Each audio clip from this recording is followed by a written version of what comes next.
Hello guys, welcome back to my YouTube channel yes chemistry study a way of success. मैं हूं आपका educator Shivam Mishra.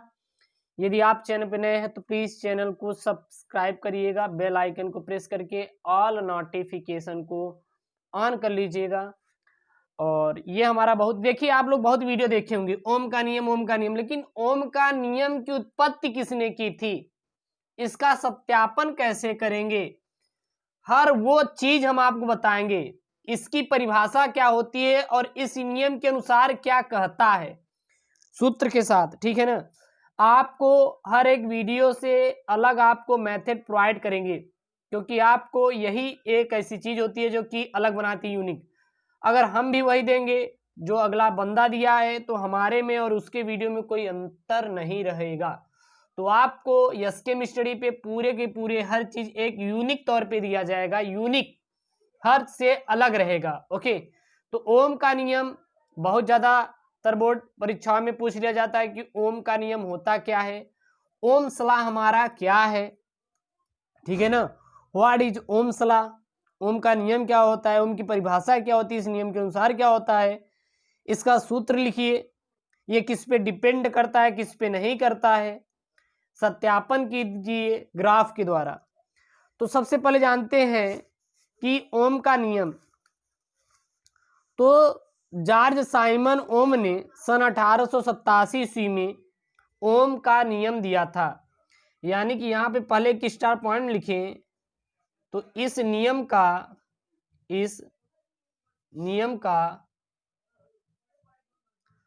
प्रतिपादन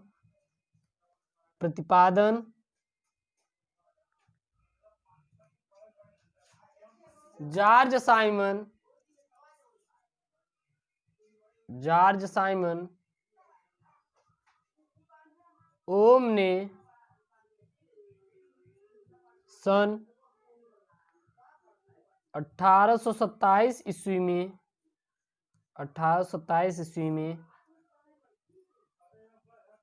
दिया था, ठीक है। इस नियम का प्रतिपादन किसने किया, जॉर्ज साइमन ओम ने सन 1827 ईस्वी में किया था। अब ओम का नियम किसे कहते हैं, तो याद रखना, किसी चालक में प्रवाहित धारा, किसी चालक में प्रवाहित धारा,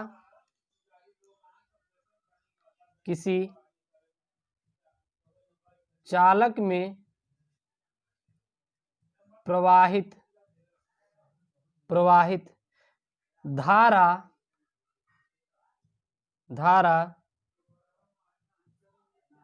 तथा उसके सिरों के बीच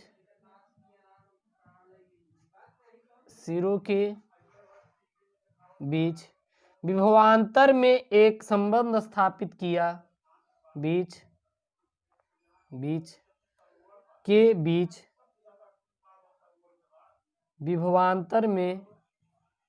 विभवांतर में एक संबंध स्थापित किया,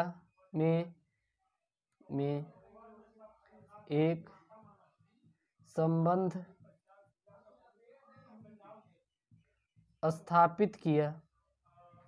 स्थापित किया जिसे ओम का नियम कहते हैं, जिसे ओम का, मेरे प्यारे बच्चों, नियम कहते हैं, ठीक है ना। तो इसको हम लोग क्या कहते हैं, ओम का नियम कहते हैं। अगर ओम का नियम पूछा जाए तो इसकी परिभाषा क्या देनी है, किसी चालक में प्रवाहित धारा तथा उसके सिरों के बीच विभवांतर में एक संबंध स्थापित करना ही, या संबंध स्थापित करना, या किया, किसने किया, जॉर्ज साइमन ने, और उसे ही ओम का नियम कहते हैं। इस नियम के अनुसार, इस नियम के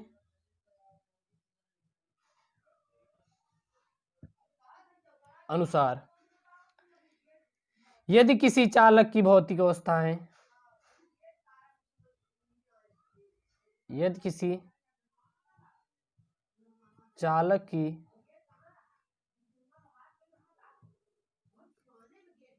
भौतिक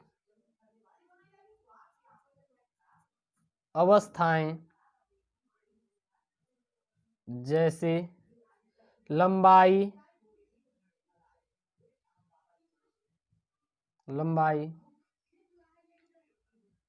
क्षेत्रफल, ये किसका है? किसी चालक की, तार की। और पदार्थ का ताप, ताप अपरिवर्तित रहे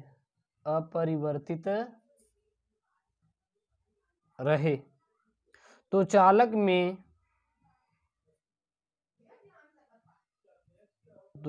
में बहने वाली धारा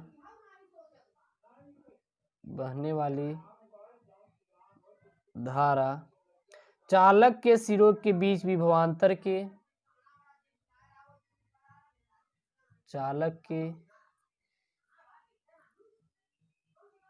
सिरों के बीच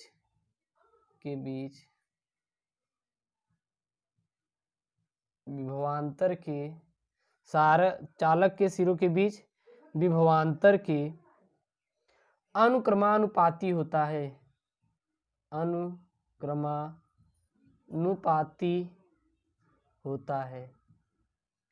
इसके मेरे प्यारे बच्चों क्या होता है? के बीच अनुक्रमानुपाती होता है। यानी कि यदि किसी चालक की भौतिक अवस्था जैसे कि चालक की लंबाई, चालक का क्षेत्रफल, चालक का पदार्थ हुआ ताप अपरिवर्तित रहे तो चालक में बने वाली धारा चालक के सिरों के बीच विभवांतर के क्या होती है? हमारा अनुक्रमानुपाती होती है। ठीक है। यदि किसी चालक के सिरों पर लगा विभवांतर भी, यदि किसी चालक के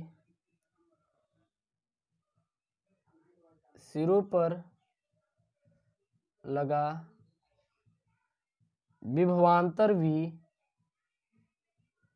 तथा उसमें बहने वाली धारा आई हो तो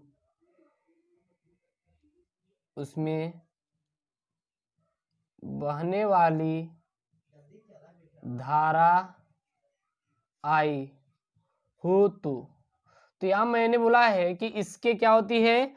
अनुक्रमानुपाती होती है। हो तो क्या हो जाएगा? I प्रोपोर्शनल V, यानी कि ये किसके अनुक्रमानुपाती होगा, अथवा V प्रोपोर्शनल I। इसको कैपिटल भी ले सकते, कोई दिक्कत नहीं है, चाहे स्मॉल लीजिए चाहे कैपिटल लीजिए, क्योंकि ये क्या हमारा विभवांतर।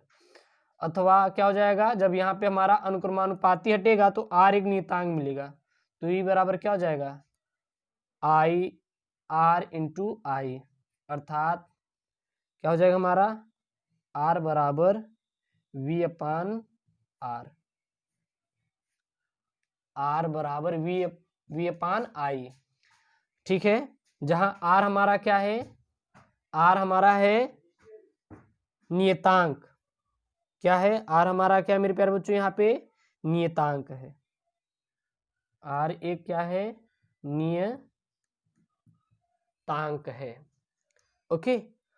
और ये है आपका मेरे प्यारे बच्चों ओम का नियम, या फिर R नियतांक, या फिर R ही कर सकते हैं हमारा क्या?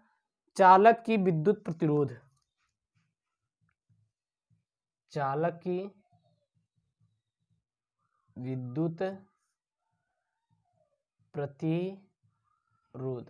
R हमारा क्या है? चालक की विद्युत प्रतिरोध। यहां मैंने क्या लिखा है? ये कहां से आया? तो ये यहां से आया। इस नियम के अनुसार यदि किसी चालक की भौतिक अवस्थाएं लंबाई, क्षेत्रफल, पदार्थ का ताप अपरिवर्तित रहे तो चालक में बहने वाली धारा चालक के सिरों के बीच लगने वाली विभवांतर क्या होती है? अनुक्रमानुपाती होती है, अर्थात I प्रोपोर्शनल V।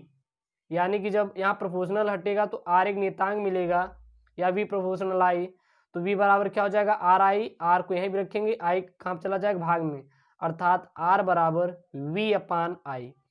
V हमारा क्या है? V है चालक के सिरों के बीच लगने वाला विभवांतर, मैंने लिखा है। और I क्या है? याद रखना, उसमें बहने वाली धारा। और R हमारा क्या है? वो है हमारा मेरे प्यारे बच्चों विद्युत प्रतिरोध। विद्युत क्या है? प्रतिरोध, इतना है। अब यहाँ पे थोड़ा समझते हैं नोट पॉइंट में कि जैसे कि मान लीजिए यदि हम विभवांतर ले रहे हैं 1 वोल्ट, विभवांतर कितना ले रहे हैं, विभवांतर ले रहे हैं 1 वोल्ट, हम लोग विभवांतर ले लें, हाँ, और इसमें बहने वाली धारा 1 एम्पियर ले लें, क्या ले लें, 1 एम्पियर ले लें। तो बताओ आर कितना आ जाएगा, आर बराबर कितना आ जाएगा, 1/1 बराबर 1, और प्रतिरोध, और हमारा प्रतिरोध का मात्रा क्या होता है, ओम होता है। तो क्या आ जाएगा मेरे प्यारे बच्चों, 1 ओम आ जाएगा। ओम का सिंबल कैसे होता है, कुछ इस टाइप से हम लोग बनाते हैं ओम का सिंबल, ठीक है ना, ये हमारा क्या है, ओम का सिंबल है। या फिर ऐसे करके ऐसे भी आप इसको ओम बना सकते हैं, इसको क्या कहते हैं, इसको कहते हैं ओम। तो यहाँ पे एक स्टार पॉइंट में लिख सकते हैं विभवांतर 1 वोल्ट और विद्युत धारा 1 एम्पियर, तो उसका प्रतिरोध कितना होगा, 1 एम्पियर। तो लिख सकते हैं यदि किसी चालक के सिरों के बीच 1 वोल्ट का विभवांतर लगाने पर चालक में 1 एम्पियर धारा बहती है, चालक में 1 एम्पियर धारा बहती है। ओके, याद रखना। और एक बात और याद रखना, ओम का सबसे बड़ा मात्रक क्या होता है, तो मेगा ओम, और सबसे छोटा मात्रक माइक्रो ओम, इसको भी याद रखना। ओम का सबसे बड़ा मात्रक मेगा ओम, और 1 मेगा ओम में कितना होता है, तो 10⁶ ओम, 10⁶ ओम, ठीक है ना। और ओम का सबसे छोटा मात्रक, ओम का सबसे छोटा मात्रक माइक्रो ओम होता है, माइक्रो ओम होता है। और 1 माइक्रो ओम में कितना होता है, तो 10⁻⁻6 ओम, 10⁻⁻6 ओम, ठीक है। ये मेरे प्यारे बच्चों दोनों आप लोग याद रखिएगा। तो ये हमारा रहा ओम का नियम, ओम की परिभाषा किसे कहते हैं, क्या होता है, क्या फार्मूला है, क्या इसके लास्ट एंड पॉइंट में थे। तो ये है मेजर पॉइंट ओम के नियम के, और इसको याद कर लीजिए मेरे प्यारे बच्चों, यही प्रश्न बोर्ड एग्जाम में आएगा और आते रहते हैं। और ऐसे प्रश्न पाने के लिए चैनल को सब्सक्राइब कीजिएगा। ओके दोस्तों, थैंक यू, जय हिंद।